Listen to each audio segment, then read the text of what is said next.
سیدنا ابو ہریرہ رضی اللہ تعالیٰ عنہ بیان کرتے ہیں کہ رسول اللہ صلی اللہ علیہ وسلم قیام رمضان کی ترغیب دیا کرتے تھے بغیر اس کے کہ آپ واجبی طور پر ان کو حکم دیں۔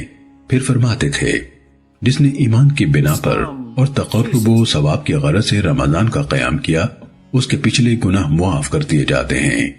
پھر رسول اللہ صلی اللہ علیہ وسلم کی رحلت ہو گئی اور معاملہ ایسے ہی رہا۔ اس کے بعد خلافت ابو بکر رضی اللہ تعالیٰ عنہ اور حضرت عمر رضی اللہ تعالیٰ عنہ کے ابتدائی دور میں بھی یہی صورت رہی۔ امام ابو داود رحمہ اللہ کہتے ہیں کہ عقیل، یونس اور ابو اویس نے ایسے ہی روایت کیا ہے، یعنی جس نے رمضان کا قیام کیا، اور عقیل کی روایت ہے جس نے رمضان کے روزے رکھے اور اس کا قیام کیا۔ سنن ابو داود حدیث نمبر 1371۔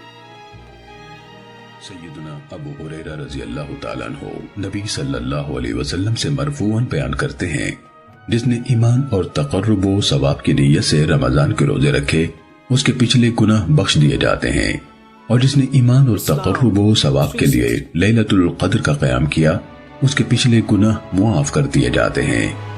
امام ابو داود رحمہ اللہ کہتے ہیں کہ یحییٰ بن ابی کثیر اور محمد بن عمرو نے ابو سلمہ سے ایسے ہی روایت کیا ہے۔